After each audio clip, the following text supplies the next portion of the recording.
असा हा नारळ पाण्यामध्ये बुडवून कमाल किचन टिप्स पाहणार आहोत। चला पाहू। काही वेळा नारळाचं जे केसर असतं ते काढण्यास खूप कठीण जातं।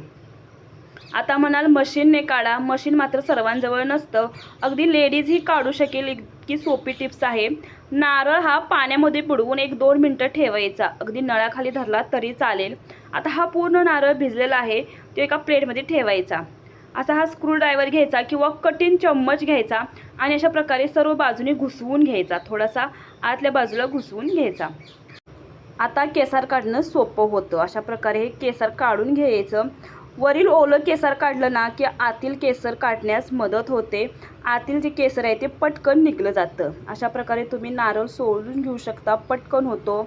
आणि याच्यापासून नारळाचा खीस कसा बनवायचा न खवता अगदी झटपट हा खीस कसा बनवायचा पाहायचा असेल तर आपल्या चॅनलला जरूर सबस्क्राईब करा। पुढील व्हिडिओ